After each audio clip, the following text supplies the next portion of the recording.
Dice. My name is Matt. It's been a while since we've just hung out and done a video here. Um, I've been pretty busy with stuff, and I'm taking a break from streaming at the moment. So you probably haven't heard from me in a little bit. But just want to say, hey, things are going really well. I hope everyone out there is staying safe and healthy and happy. And I've got something pretty exciting to talk about today. We're going to be looking at the physical printed hardcover copy of A Dead Man's Guide to Dragongrin.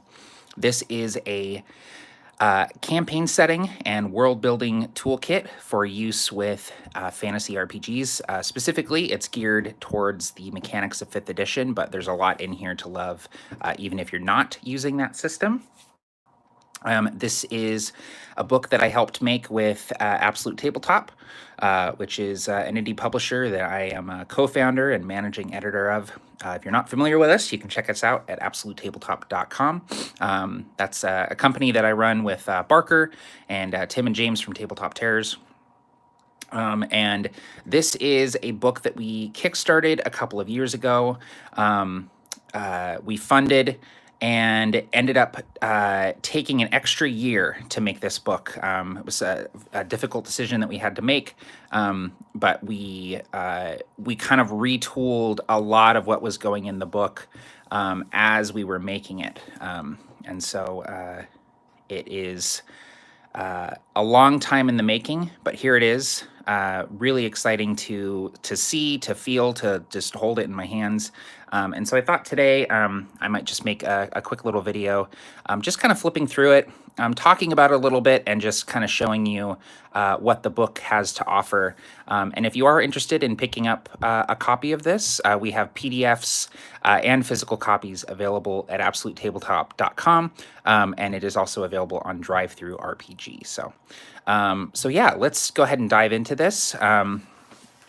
This is the largest book that we've made to date by a huge stretch. Here you can see just how thick this book is. This is just under 500 pages of content, so it was a bit of a monster to put together. In addition to a lot of the writing and, of course, the editing, I also did a bulk of the layout on this book as well. So there's a lot of work went into this book, and you can see the names here in the credits. There's a lot of people from the Absolute Tabletop community that helped us make this book and make it the best that it could be. So there's the gorgeous map of Dragongrin, done by John Pintar, our frequent collaborator on Absolute Tabletop products. Inside the book, there's a regional map for each of these regions as well, so you can get a closer look at what each region has to offer. And each region is very different and kind of has a different sort of theme and flavor. Like Uldane up here is very like almost like post-apocalyptic. Like there's a lot of like kind of Mad Max stuff going on up there. Down here in Jahar, very, very Dune inspired, because I wrote this region, big surprise, right? Zaman is a jungle with like constructs living in it and stuff like that. So Dragongrin is, you know, at its surface level, it's a dark fantasy world. But I would hesitate to just call it that, because there's a lot of cool stuff happening in this setting that I think is pretty unique and different. There's a lot of magitech. There's a lot of like cool, like high fantasy concepts that you probably aren't typically used to seeing in dark fantasy, which often is a little bit more grounded and lower magic in its tone. Sorry if the light is a little bit glaring. I might actually move that light up just a little bit to get a little bit of the glare off. No, that didn't seem to do anything, but that's okay. So this opening section here just kind of gives you the basics of the setting. You know, it talks about the history of the world, the different, like, the deities and religions, the various factions, and that's, you know, the first section of the book here. And then we get into character creation. This is a big bulk of the book as well. We have a whole new character creation system for use with 5th edition. You know, you have class and background and your race, but race is broken out into heritage and culture in Dragongrin, and we'll see a little bit more about that here as we go forward. These are all the we decided in creating the look for the various cultures of Dragongrin, because it's not confined to race. So, like, not all Ardor are human. Not all Drogus are dwarves. Stuff like that. So we just created these outfits basically to kind of get across the feel of the culture, the way that they look, the way that they carry themselves, the various like colors, color palette that they have, and stuff like that. And I think it gets across a really good sort of feel for the culture. These are all done by Alexander Kostic. He does a incredible amount of art in this book. Most of the art is Alexander Kostic. We also worked with John Pintar on the maps, obviously. Jake Perez did a bunch of the creature art as well as the dice drop maps. We worked with Hank over at Runehammer on the landscapes, and we had a whole team of conceptual artists that really helped us nail down the look and feel of Dragongrin as well. So the heritages, the Darrow, they're like the halflings or the gnomes. The dwarves are here. Elves. Festier are kind of, they're kind of a cross between like tieflings and beast folk. They're kind of just the monstrous player characters of Dragongrin. Halfkin, you can play half-blooded characters. There's humans. Tome Hearts are awakened constructs. They're very fun, very cool. And with each, when you choose your heritage, you get the heritage traits, which are very similar to your racial traits or racial features in D&D 5th edition. But you also get to choose heritage focus, which is almost like a little bonus feat that only that heritage gets. And the cultures are laid out very similarly. You'll see here in just a second. So the cultures, we have the Ardor. They're kind of they ruled the land of Dragongrin before the Dismembered Lord took power, and now they're kind of a beleaguered, downtrodden people. Many of them live lives of drudgery under the heel of the Dismembered Lord and the Marrow Legions. But they have a lot to offer in terms of lore and mechanics as well. There's some cool stuff here. And it's ancestral weapons. So you see the Ardor cultural focus. So back here you have your basic, what you get as an Ardor, but then you also get to choose your focus as well, just like you do with your heritage. So basically, to create a character in Dragongrin, you choose your heritage. So let's say you choose, dwarf. You get everything that a dwarf gets, plus you choose a dwarven heritage focus. And then let's say you choose Ardor as your culture, you get, the cultural traits, and then you also get to choose a cultural focus. So it might sound like a lot, but essentially what we've done is we've just kind of broken out a lot of the bits and pieces that you would normally get with a D&D 5th edition character. So essentially, like your heritage is like your race, and your culture is like your sub-race. That's kind of how it breaks down in simple terms. The Crucian, they're sort of like the ruling people. They serve the Dismembered Lord. They're predominant in the land of Grin. They're sort of living high on the hog at the moment, but they're also very like scheming. There's a lot of like intrigue and stuff. They have like various like noble houses that sort of scheme against each other for vying for favor with the powers that be, which is great. The Drogus are like scrapper salvagers. They can build things. They live underground. They're really cool. I really like the Drogus. The Granok Thane they're like mercenary trader bounty hunter people. They're like a warrior culture, warrior merchant culture, sort of Mandalorians with a twist is how I would refer to them. So you can see obviously the inspiration here with this armor. They have this really cool metal called Thanium that can levitate in place. So they use it as armor, but they also use it as like blades. So you can like throw the blades. The Grimduel, they're a nomadic people that revere the elements. They're predominant in the regions of Jahar and Zaman. I love that. That's really cool. The Holmir are very like Nordic inspired. They're dragon slayers. I love that. The dragon, working in the dragon bone into the armor, the scales and stuff. This is all Alexander Caustic's art. The Mord, they're kind of like, they're basically like Dragongrin's version of like Drow or Duergar. They're the gray folk. They have been influenced by Elderstone and like the strange magic of imminence. They are very much inspired by like the Mentats from Dune. They're very like calculating. They have like, you know, sort of like these computer brains. They like have infiltrated many of the cultures of Dragongrin to sort of like wield their influence. There's the Elderstone armor, very, very cool looking. The Serek, they're a sort of half undead culture. They are a people that have returned from extinction, essentially, to create a brand new culture. They eat magic to survive, which is a cool sort of take on the like zombie trope. The Silverwise are, they're kind of like, they're like witches, shadow hunters, monster hunters. They kind of like, they exist in the shadows of Dragongrin. They're very close to the sort of extraplanar energies of Dragongrin. You see, like they have skulls on their armor and stuff. They revere death. They do not shy away from it.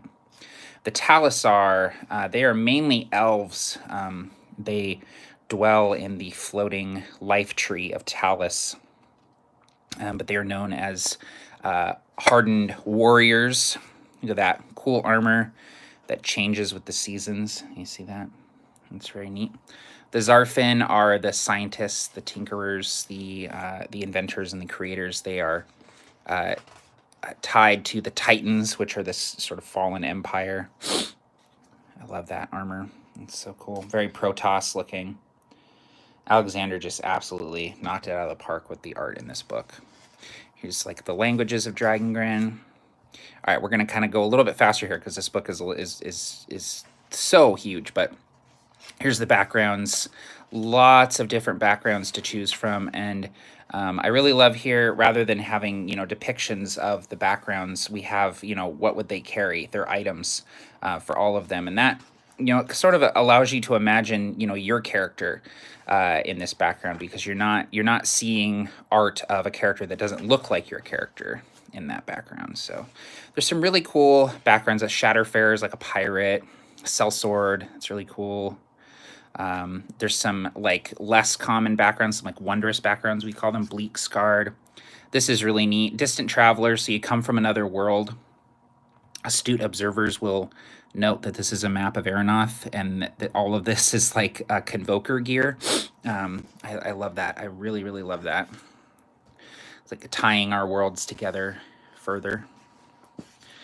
And then we get into the classes. So we don't have new classes in this book, but we do have new subclasses. So for instance, with the Barbarian, we have some new paths. So Path of the Unbound and Path of the Mauler. So there's two new subclasses for each class that are more tied thematically to the setting. College of the Bloodsong and College of the Demagogue for the Bard. For the Cleric, we have the Sovereign Domain, so they're like a cleric in service to the Dismembered Lord, and the Grey Domain, cleric in service to the Wailing Grey, which is it's kind of the world between worlds where you go and you die, but it's possible to return. Druids. We have a Circle of the Grin. So the Grins in Dragongrin are like graves. They're where the dragons are buried. And then Circle of the Arcanatrix. So that's like a construct-focused druid, which is really, really cool. Fighter. We've got the Free Company Mercenary and the Marrow Legionary. So you can be a Marrow, which are the Marrow are like the stormtroopers of Dragongrin. The Monk.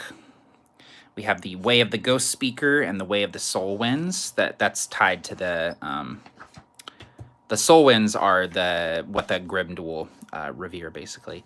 Paladin. Got Oath of the Cleansing and Oath of the Legion. Oath of the Cleansing is very much like Witcher. type. Ranger. Got the Jantari Rider, which again is very Grim Duel. And the Bleak Stalker. It's very cool. The Rogue. Rogue has some really cool, the Scrimshanders, basically like you have like bone blades fused with your body, which is really cool. And then there's the Time Thief. I mean, come on, that's awesome. Sorcerer. Got the Avomancer, which is very much tied to like the days, the time manipulation, and the Titan Blood Sorcerer. I love this art. Love it, love it, love it. And then Warlock. Warlock, we have some different patrons. We have the Primordial Patron, which turns you into Godzilla, and the Sovereign, so you can be a Warlock in service to the Dismembered Lord as well. Finally, the Wizard. With some new arcane traditions, we've got the School of the Roiling Bleak, and the School of the Thaumaveor, which is you eat spells. We've got some new feats, new spells. This character depth chapter is just a ton of like roll tables for rolling up various things. You get flaws, traits. So typically this kind of stuff in 5th edition would be tied to your background, but we've kind of blown it out, and it's, you know, it's more broad burdens, and there's obviously a lot more too, and they're all tied to the setting. Hopes.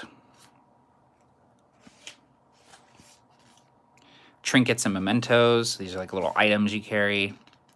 Cultural trinkets. So each table is a different culture. So if you want your trinket to be tied to your culture, you can. And there's a lot here, but it's all sort of optional. You just, use what you want to build the character.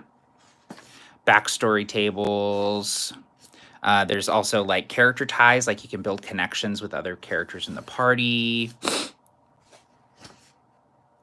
All right, and then we get into the bulk of the book, which is the Dominions of Ash. So these are the various regions of Dragongrin.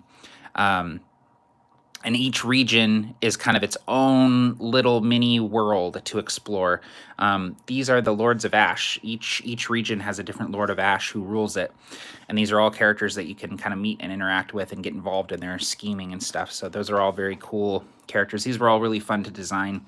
And all this art is Alexander Kostek. Aquianus is very Lovecraftian. It's like a sunken city. You can see like islands, but also like parts of it are sort of sunken into the ocean. So in each of the regions has like the important people, the important places. There are roll tables of rumors and things. And then each region has 2 of these things. They're called cruxes, and they're like little mini adventure kits. So if you're familiar with our adventure kits over at Absolute Tabletop, they're basically like modular adventures. So we basically give you the pieces, we set it up, we give you an introduction, and we give you some important NPCs, and then kind of like you build the adventure using these tables and bits and pieces and things like that. So there are two of those cruxes for each region. And then the region ends with a section called the Ever-Growing Shadows, and this is like goes into the motivations and the goals of, the Lord of Ash of that region. But it's also like, what happens. There's like a countdown, basically. Hang on 1 second. Excuse me. Sorry. There's like a countdown, basically. It's literally a countdown to ruin. It's like, these are things that happen if you don't intervene, sort of deal. So that was Aquianus. Here's Faygrave, which is kind of like a dark, like mystical sort of, I almost want to say like Brothers Grimm type forest, like Twilight Forest. Really cool map there. All the maps by John Pintar. And you'll notice too that each of the regions has a specific look and a specific color scheme.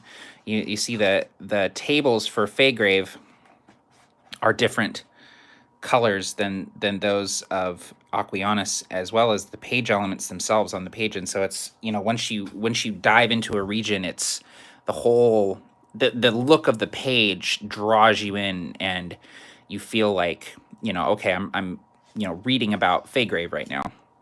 It's also cool too because you can kind of see, the different page elements when you turn the book sideways, which is great. So there's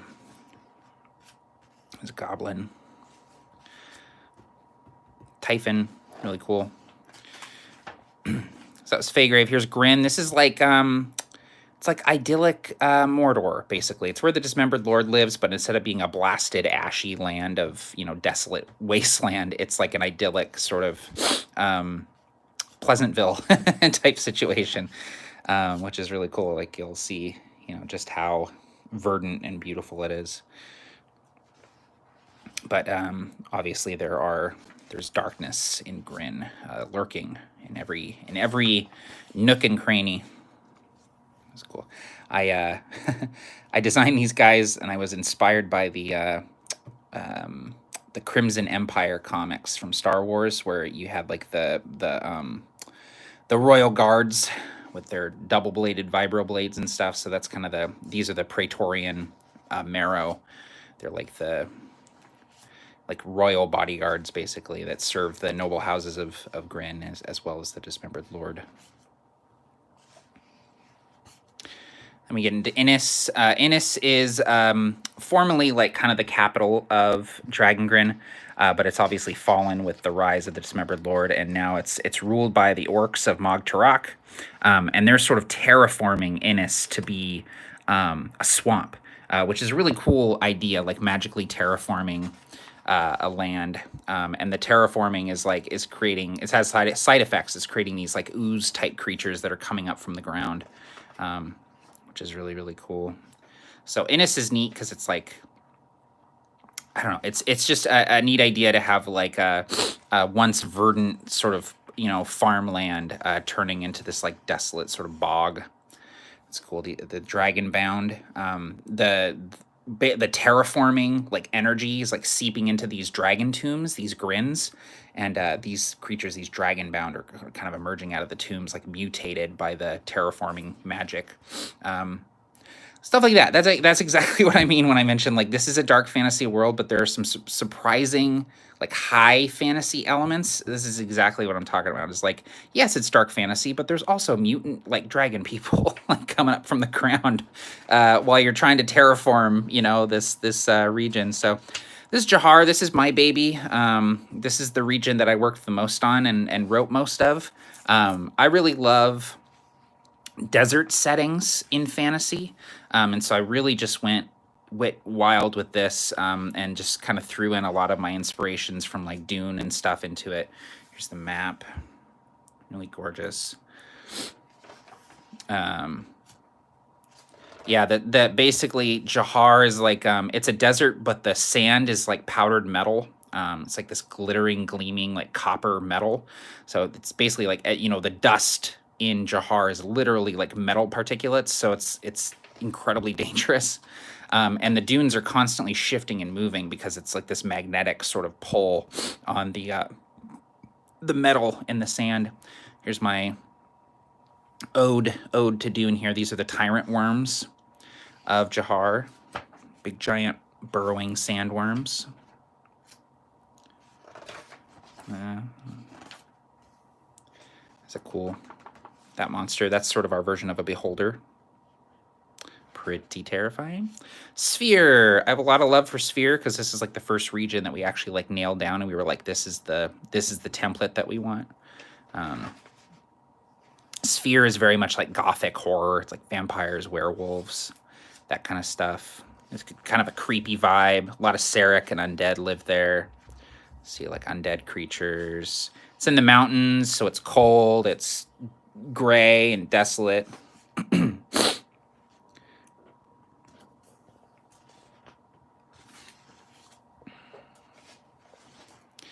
Sphere below. This is the subterranean area that I was mentioning. It's where the Drogas hang out. Sphere below is cool. It's like a Gangs of New York type feel. It's like a canal city inside a mountain. And there's all these like gangs that are kind of like fighting over it. So it's like, it's literally a a criminal like underbelly of Dragongrin, literally an underbelly. So you can see it's all, you know, underground, you know, canal cities basically connecting over these islands. This is the goalless ocean. It's all Titan blood. It's the oceans underground are literally blood. I'm just going for it there. I really love the page elements here in Sphere Below. I think those might be my favorite. The like the orange with the blue, the like turquoise, it's really lovely. Talus, this is Barker's baby here. Talus is really cool. It's a floating gigantic tree.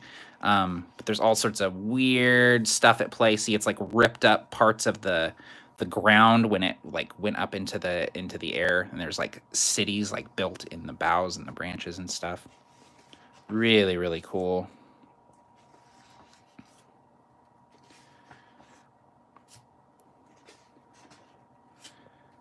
That's cool. Talus is really cool because there's like a civil war going on. So if you want to get involved in like a war between like multiple factions, like Talus is a really cool place to explore, discover. Uldane, I mentioned this place earlier. It's like a desolate volcanic wasteland. It's just like racked by arcane storms, the Everbleak. It's really cool. I worked a lot on Uldane as well. I designed the Lord of Ash in Uldane. She's really cool. Her name is Sero the Stormbreather. It's very much inspired by like Darth Vader, like the Sith from the Star Wars Expanded Universe. Varnholm, this is kind of the frozen north, but it's got kind of a cool little, it's actually an island off the coast of Dragongrin. And for those of you who are longtime fans of Absolute Tabletop, we'll note that Leith up here is where Oath of the Frozen King, our first adventure kit, takes place up there. So that's really kind of a cool connection. And there's, if you read through Varnholm, there's a few mentions of the Frozen King in here, which is really cool. Love these like yak folk guys.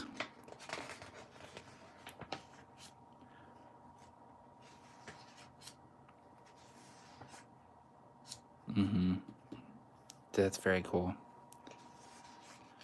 Zaman, here's our last region. Zaman is like the jungle region. There's like an endless ocean of trees that is constantly moving, and there's lots of like constructs living in the jungle because there was this, there was sort of this empire, the Oedran Empire, that was that lived in Zaman, and they like disappeared overnight, very like Atlantean sort of feeling, but they left behind all these weird like constructs. This is cool. This is cool. So this is this here is that's why am I forgetting their name? Oh my gosh, Amalgam, which is a cool character, like minor villain in Dragongrin that I came up with like years ago with Tim. So that's really cool to see that. Dinosaurs.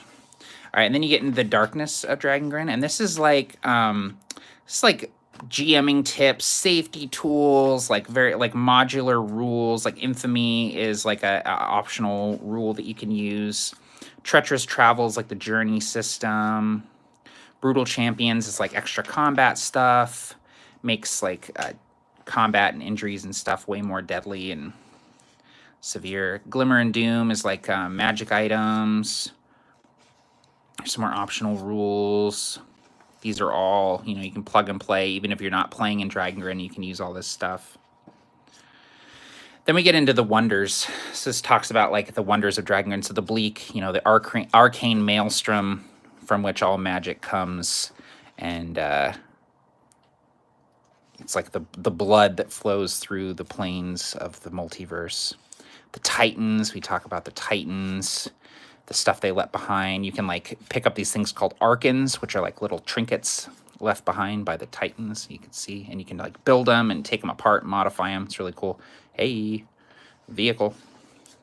Primordials, these massive elemental creatures that used to roam Dragongrin. You can also scavenge bits and pieces of their bodies to craft wondrous magical items. So that's really cool. So there's actually two little like mini crafting systems within this book as well. The Dismembered Legion, these are the marrow. There's a whole section about the marrow. Look at that. This is the David Kegg did this amazing art of the marrow. Really helped us dial in like the look and the feel of the marrow. The Crucible. So this is like the toolbox. This is the GM's toolkit. This is like a bunch of tables and various little like story bits, adventure hooks, and things that you can use to build your own adventures in Dragongrin, and just, you know, just discover all the various corners of Dragongrin. Monstrum Eternum, this is like a small set of stat blocks, including all the marrow. These are all like marrow variants. Quar, big giant primordial. Zerkith, big dragon. Yagul is like Dragongrin's Cthulhu, except it's a gigantic spider. And then we get into the Dismembered Lord section. I'm not going to go too in-depth into the Dismembered Lord section because I don't want to spoil it for people that haven't seen the book yet. But, oh my god, look at that gorgeous art. That's David Kegg as well, doing the Dismembered Lord. Here's this gorgeous piece of art of a small party battling against the final form of the Dismembered Lord, which is really cool. And then here we have the backer list. These are all the people that helped us make the book. Well, some of the people that helped us make the book. And then you get into the index and stuff like that. So, so yeah, that is A Dead Man's Guide to Dragongrin. A book many, many years in the making. And it's so cool to just be able to like look at it and hold it in my hands. Like we've had the PDF for, you know, going on a year now, but actually having the physical book is, yeah, it's wonderful. It's really, really incredible to see. It's hard to really describe, you know, just how cool it is to look at this book and know that like, hey, I helped make this. So, yeah, if any of this interested you, if any of it sparked your fancy, definitely go to absolutetabletop.com and check out A Dead Man's Guide to Dragongrin. So thanks for hanging out with me for a little bit, folks. We'll be doing some more videos soon, and I will be returning to streaming eventually, but I'm very much enjoying my break at the moment. So thanks, everyone. Take care, and happy gaming all.